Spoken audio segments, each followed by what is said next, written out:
हे नाथ, मैं आपको भूलूं नहीं। हे मेरे प्रभु, मैं आपको भूलूं नहीं। हे मेरे स्वामी, ऐसी कृपा करो कि मैं आपको भूला नहीं।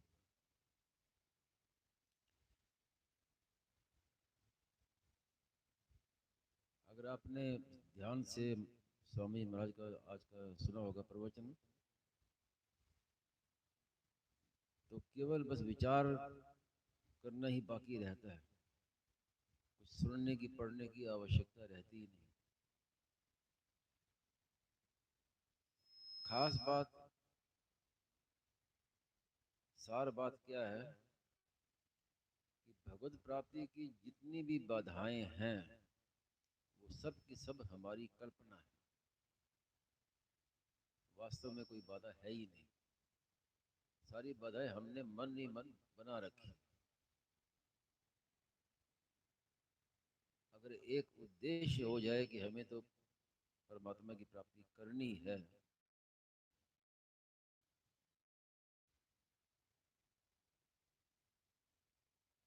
तो कोई बाधा नहीं है।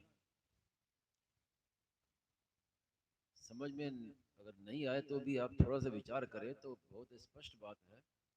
ईश्वर अंश जीव अविनाशी चेतन अमर सहज सुख राशि।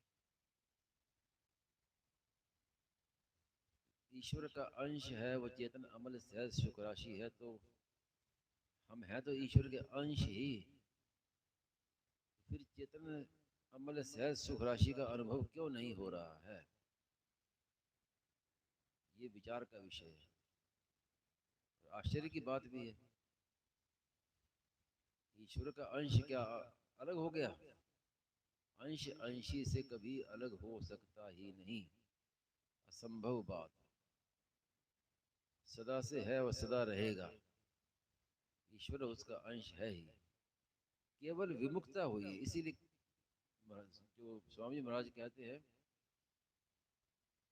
बड़ी सावधानी से कहते हैं कि भगवान से हम अलग नहीं हुए हैं, दूर भी नहीं हुए हैं, केवल विमुखता हुई है। और विमुखता, अगर कोई विमुख है तो सम्मुख होने में क्या देरी लगती है?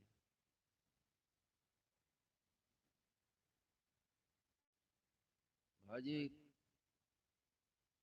कभी भी ऐसा नहीं कहते थे कि परमात्मा को प्राप्त करना है तो ये अप्राप्त की प्राप्ति है, भाई हमें प्राप्त नहीं है, अब हमें प्राप्त करना है। वास्तव में परमात्मा की प्राप्ति नित्य प्राप्त की प्राप्ति। इस इन शब्दों से में ही ये बात भरी पड़ी है कि नित्य प्राप्त की प्राप्ति। वास्तव में एक नित्य प्राप्ति की प्राप्ति क्या होगी? जो नित्य प्राप्त है उसकी प्राप्ति क्या, मतलब कहना बनता ही नहीं है। वद तो व्याघात दोष आता है इसमें। तो तात्पर्य है कि केवल हमारी मन की बस कल्पनाएं हैं। हमने खुद ही अब बाधाएं तरह तरह की लगा रखी हैं। मूल कारण स्वामी महाराज ने अभी इसमें नहीं कहा हो तो भी कई बार कहा है कि मूल में क्या है कि संसार का जो सुख लेते हैं ना, सुख आसक्ति, ये है खास बाधा जो हमें परमात्मा से दूर कर रही है।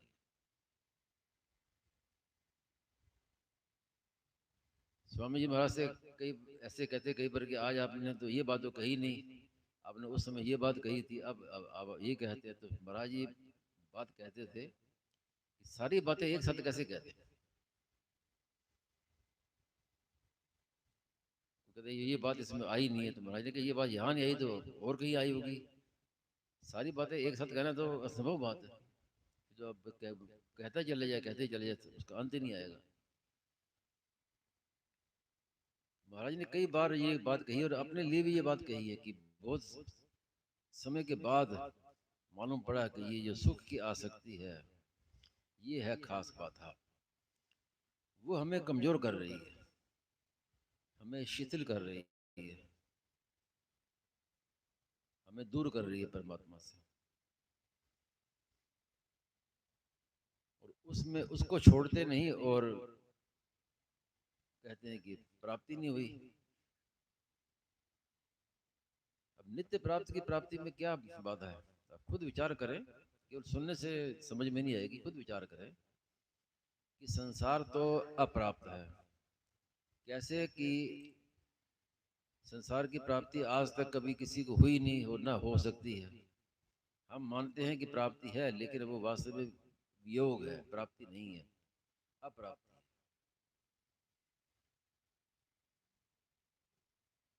संसार में किसी भी वस्तु को प्राप्त करने के लिए उसकी इच्छा करनी पड़ती है, उसके लिए प्रयत्न करना पड़ता है, फिर प्रारब्ध साथ देता है।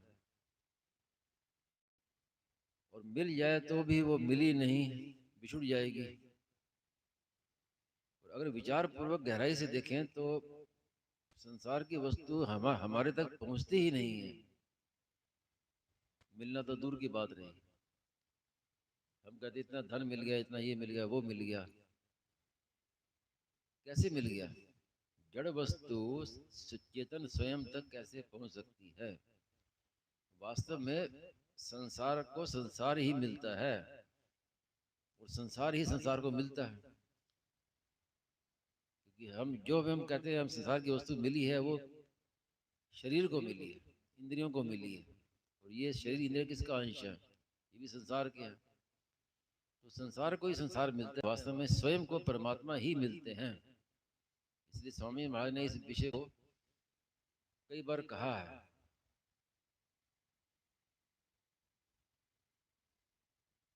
कि संसार में ताकत नहीं है कि उसका अनुभव हो जाए। इसकी सत्ता ही नहीं, उसमें ताकत है। संसार में ताकत ही नहीं है। हम कहते हैं हमें तो संसार दिख रहा है, संसार का अनुभव हो रहा है। गहराई से विचार करें तो ये संसार ही संसार में बरत रहा है। स्वयं तक सूर्य तक क्या अंधकार पहुंच सकता है? अंधकार सूर्य तक पहुंच सकता ही नहीं, हमारे तक संसार पहुंच सकता ही नहीं, प्राप्त हो सकता ही नहीं। लेकिन जो चित जड़ ग्रंथि है, ये क्या है? यही तो चित जड़ ग्रंथि है कि हमने शरीर को मैं मेरा मान लिया। अब जो चीज शरीर को प्राप्त होती है उसको हम मान लेते हैं मुझे प्राप्त होगी। वास्तव में देखा जाए तो मुझे परमात्मा के सिवाय हमें कुछ प्राप्त हो सकता ही नहीं। जो कुछ है सब शरीर इंद्रियों को प्राप्त होता है, और शरीर से मैं मेरा पर होने से हमें दिखता है कि मुझे प्राप्त हो गया। सुख भी होता है तो इंद्रियों को सुख होता है, साथ में मिलने से कहते कि मैं सुखी हो गया, मैं दुखी हो गया। तो सार बात तो आप कितनी विचार करें, घंटों तक विचार करते रहे, सार बात तो यही है कि जितनी भी परमात्मा प्राप्ति की जो बाधाएं हैं वो केवल हमारी कल्पना है। हमने अपनी कल्पना से ही सब बाधाएं बना रखी। काल ही कर्म ही ईश्वरी मिथ्या दोष लगाए। वास्तव में ये सब हमारी बात है। केवल बस मन में ये भावना हो जाए कि बस हमें परमात्मा की प्राप्ति करना है, तो कोई बाधा है ही नहीं। महाराज ने यहाँ तक कहा है कि बड़े से बड़ा पाप भी हमें रोक नहीं सकता। क्या भगवान इतने कमजोर हैं कि पाप से रुक जाएं? वो केवल सब हमारी कल्पना है। और आखिर में महाराज ने बड़ी अच्छी बात कही। हम पढ़ाई करते हैं ना तो पहले थ्योरी पढ़ते हैं, लेकिन थ्योरी से काम नहीं चलता, फिर प्रैक्टिकल करते हैं, तब बात समझ में आती है। तो महाराज ने पहले थ्योरी बताई, आखिर में बताया प्रैक्टिकल। नाम जप में लग जाओ रात और दिन। नहीं तो केवल बातें बातें करते रहेंगे, सुनते सुनाते रहेंगे, और ऐसे इतने दिन बीत गए, ऐसे और दिन बीत जाएंगे। तो महाराज ने ये कहा कि आज से लग जाओ निरंतर नाम जप। और नाम जप भी ऐसे कि रात और दिन, कुछ मिले तो पालो, कोई पूछे तो कह दो, अपनी ओर से कुछ नहीं।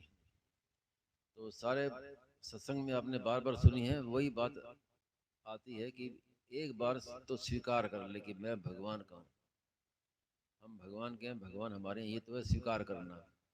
और स्वीकार करने की पुनरावृत्ति नहीं होती। एक बार स्वीकार कर लिया तो हो गया। जैसे कन्या ने एक बार स्वीकार किया पति को तो सदा के लिए हो गई। उसके लिए कुछ जप नहीं करना, माला नहीं फेरनी, उसकी आवर्ती नहीं करनी। तो एक बात तो ये स्वीकार कर लो कि मैं भगवान का हूँ, भगवान मेरे हैं। अब उसके बाद करना क्या है? जैसे कन्या अपने पति को स्वीकार कर लिया, अब फिर उसके बाद क्या करती है? अब सब काम पति के लिए कर, पति के घर में रहना, उसी का सब काम करना।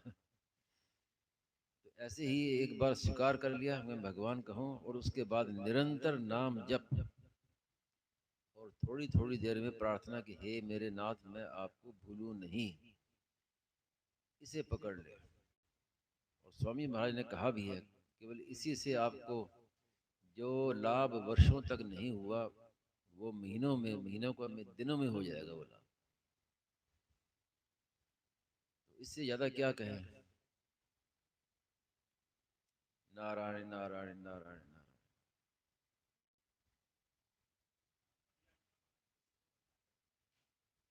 हम्म?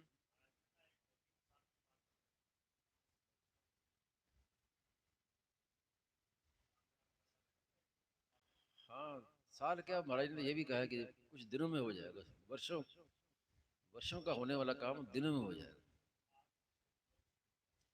हाँ, जोर यही बात जी।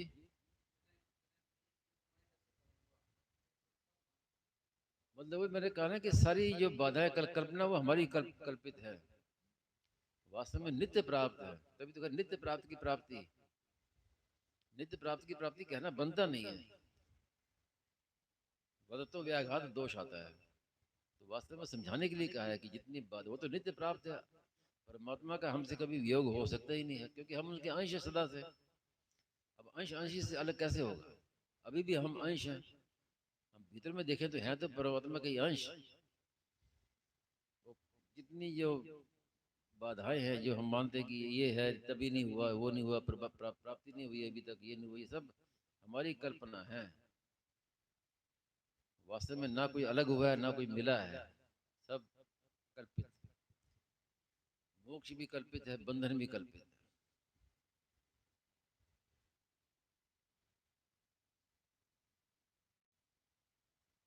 नारायण। बहुत सुन लिया अब क्या।